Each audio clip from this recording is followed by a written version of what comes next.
All right, so this video you're about to watch is actually a private training from our Klaviyo School Group. So as you can see, there's over 40 modules of email marketing training, everything from design, deliverability, email flows, pop-ups, you name it, it's all inside of this course. We also have a community with over 100 people where you can get answers to any questions you have related to email marketing. So if you want access to this, it's 100% free. Just click the link below.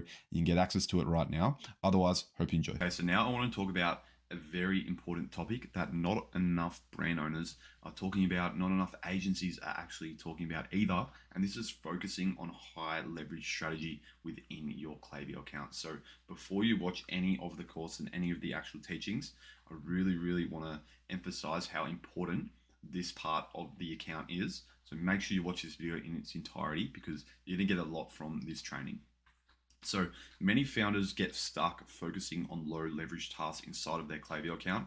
This results in poor results and a waste of precious time. So as a founder, you really need to know what the high leverage tasks are inside of your Klaviyo account and only spend time on those tasks. There's so many times I see brands focusing on the wrong things inside of their Klaviyo account that have a low ROI and high waste of time. So I'm going to break down and actually show you what the high leverage tasks are based in order that you should be focusing on as a brand. So I've got here from order of maximum leverage to lowest leverage, the tasks, and I'm just going to run through each area here because this is going to be very important and you're going to use this across your whole email marketing strategy. So what I've ranked as the maximum leverage tasks, I've ranked 5 here that you should be performing throughout every week.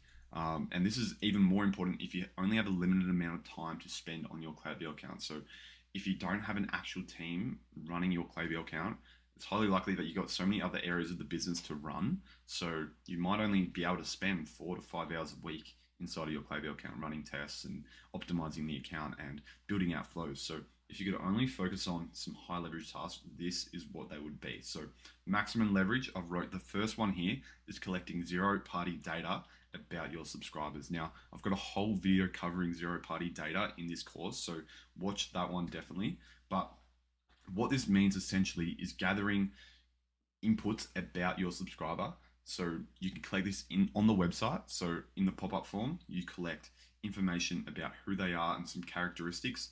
And the reason why this is maximum leverage is if you can gather data about your subscribers, such as their product interests or their pain points about the industry, you can then use that information to repurpose throughout all of your flows, all of your campaigns, and all of your messaging across your whole email marketing strategy, your website, your ads, etc. So that's why it's maximum leverage, because all you need to do is have a few questions on the pop-up form saying, what is your pain point? And you've got 1 through 3 options, and you gather that data, you see what the most common options are, and then you use that for your entire messaging across your marketing channels. So what I recommend, you can either gather subscriber interests or you can gather, pain points or category interests. The options are yours. You can gather boy, girl, whatever suits your brand and whatever you can split your content up into. That's what I recommend gathering. If you want the full tutorial going in depth on zero-party data, there will be a part in this course which you can check out. We'll move on to the next one, which is optimizing the website pop-up submit rate. Again, this is very low time consuming but high leverage ROI on your time. So if you can turn a 2% submit rate into a 10% submit rate, you've 5x'd your least growth right away. So again, optimizing the website pop-up doesn't take much time.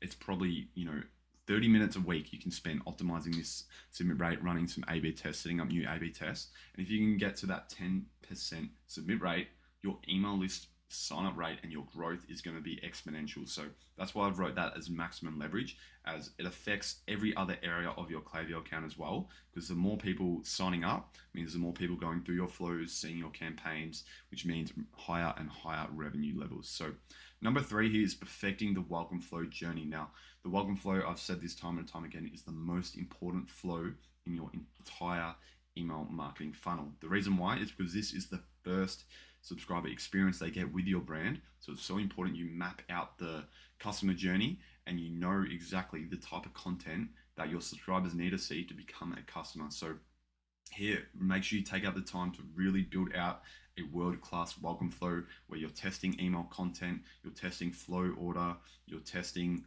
all the things you can test with the welcome flow, because you're gonna get the highest ROI on your time by really perfecting this welcome flow, because the most traffic goes through this flow.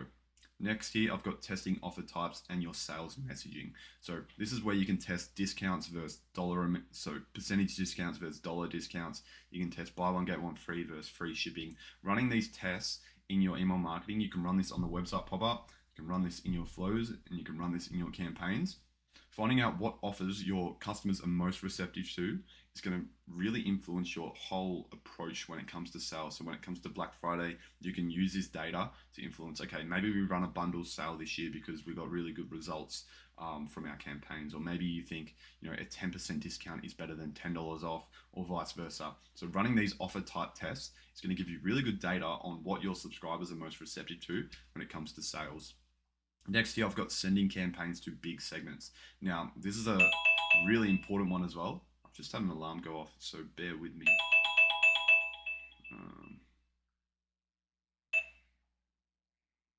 Next here, we've got sending campaigns to big segments. Now, this is very, very crucial, and you only want to really send to your core segments. The reason why is because so many brands can fall into the trap of creating hundreds of different segments and then, optimizing, creating the perfect segment of, one-time buyers who viewed X product and they haven't ordered in X amount of days. It's like, great, you can create that segment and send it out and maybe get some results, but the list of that segment is probably only like 300 people, whereas you can go a bit broader and send to the core segments, but you've got 10,000 people and the results are going to be much, much higher. Because think about it, you've got to spend time designing, writing, scheduling, and setting up those emails. And if it's only going out to 100, 200, 300 people, it's just a waste of time on your end. So if your list and your segments are smaller, focus on your core segments, because you're going to get much more ROI on your time, and every email is going to be more exponential in terms of results if you're sending to a bigger segment as if you were sending to a very small segment. So we do have a whole module going through the core segments that you should be sending to and the ways you can segment to get maximum ROI. So I definitely recommend watching that. But all in all, send campaigns to broader segments to get better ROI on your time. Now, moving down, so they are the maximum leverage tasks. If we go to still some high leverage tasks that you should be performing within your account. Number one here, we've got perfecting the site, browse, and abandoned cart flows. Now, these are the flows that probably get the second most amount of traffic as compared to your welcome flow, and they are very conversion-based flows. So it's important you are constantly testing and perfecting these flows in terms of the offers you're running for these flows, the time delays for these flows, the email content for these flows. Very important to actually optimize this over time because these are, like I said, very high converting flows. So if you can turn a 2% conversion rate into a 4% conversion rate, that could be $10,000 of revenue every single month. So really important you are fine-tuning the messaging for these flows, because it's high leverage and you're going to get a lot of bang for your buck with your time. Next, we've got perfecting the post-purchase journey. So this is, perfecting and really mapping out what that post-purchase journey looks like for your customers. So that's including customer thank yous, VIP, upsell flows, all those things. You really want to nail and perfect that journey, because that's what's going to dictate retention with your customers. So a lot of brands neglect the post-purchase journey. They focus on the welcome flow, the site cart abandoned flows, but they don't really focus on what happens after someone places that first order. So if you want retention and you want repeat purchasing, really take the time to focus on mapping out that post-purchase journey and the exact content that your subscribers need to see in order to become a second time, a third time, a fourth time purchase of your brand. Next here, we've got campaign tests on email formats. So email formats are important to test. So you want to test, designed heavy emails versus minimal design emails versus plain text emails. This is going to give an indication on what type of format your customers like to see in order for conversion.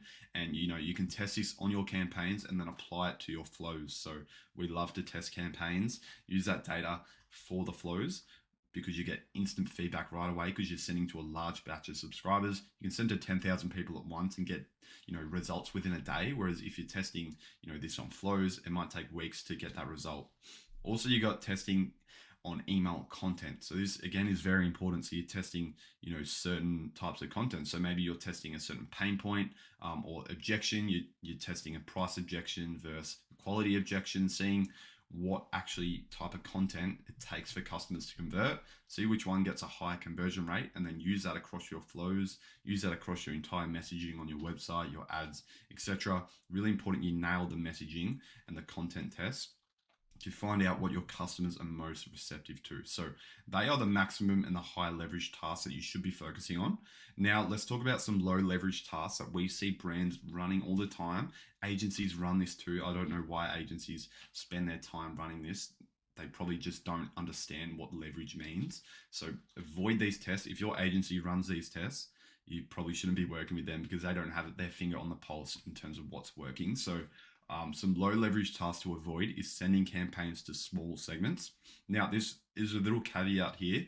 If your brand is under, 60,000 profiles, you shouldn't be batching up tiny segments. So you should really only be sending to segments if it's got a couple thousand people in there. Otherwise, there's just no ROI on your time because you got, like I said, you got to write, design, schedule these emails, and that takes time and energy, which is equivalent to money spent. So you don't want to spend time on sending campaigns to small segments, even though the messaging might be so good, but there's only like 300 people in there, so the results aren't going to be that high as compared to if you 10x the segment size, you're going to get much more bang for your buck. Creating overly complicated flows is another thing that we see brands doing, especially when they aren't, at that revenue mark where it makes sense. So rather than creating the most detailed flows possible, actually take the time to sit through and go, okay, how much traffic are actually going to go through these flows? And should I just focus on creating, 3 or 4 core flows or core emails within the flow rather than creating 20 emails within this flow because you want to split it based on certain category, for example. So what I recommend is, if there's not much traffic going through these flows, focus on, the core emails, and then you can test on those emails and get data much quicker. So let's take the welcome flow, for example. Just say you get 10,000 people going through your welcome flow a month and you have 8 emails in there. So that's the standard that we recommend. Now, let's say you wanted to overly complicate this welcome flow and split it based on 5 different buyers types, and you have 5 different versions of the welcome flow, and then you think that's going to be the way to go. Now, unless you're a big brand with hundreds of thousands of people going through these flows, you're not really going to get bang for your buck in terms of splitting that flow. So if you have 40 different emails in this welcome flow in 5 different paths, if you're trying to test this welcome flow to improve it, there's just not enough traffic going through each email to get a good result. So focus on the 8 core emails and test those emails because you get data much quicker.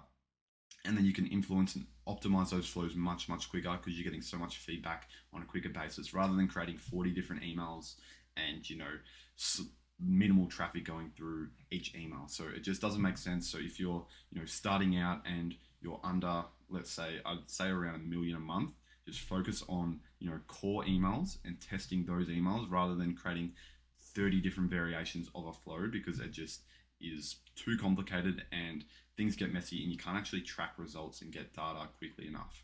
Another thing here is testing flows with low traffic. So pretty much what I just said above, don't focus on flows that get low traffic, focus on the flows that get high traffic and test on those. So your site, browse, abandoned cart flows and your welcome flow, focus on testing those because that's where you get the most traffic and the most ROI on your time. Second last one here is testing button colors. Now, obviously, this shouldn't really be said, but we see agencies testing button colors and it's like, come on, there's so many more high leverage tasks to test. You want to be testing content, what actually creates desire with people and talk about pain points and test those things rather than testing a button color. Like, okay, you might get, a little bit of data result from that test, but you can't really use that. And that doesn't really tell you much about your customers as if you tested email formats or you tested email content. So you don't want to waste time spending testing button colors. Same with testing subject lines. If you get a 2% higher open rate on a subject line, that could be great, but that doesn't really tell you whether it's going to result in a high click-through rate or a higher placed order rate because the subject line just could be a tease and it could be a clickbaity subject line, but it doesn't actually convert into more sales. So don't focus on testing subject lines, focus on the core test because as a founder or a marketing manager, your time is going to be limited. So don't waste time on small ROI tests. Focus on the core flows, focus on the core email content and test those things because you actually get data about your subscribers that you can use in all other areas of your email marketing. So hopefully that makes sense. Hopefully that sums it up. Now, I'm going to be breaking down each maximum leverage test throughout this course, so you will get a deeper understanding. I just wanted to give you sort of a bird's eye look and a high level overview of the tasks to test within your Klaviyo account. Hopefully this makes sense, and I'll see you in the next video.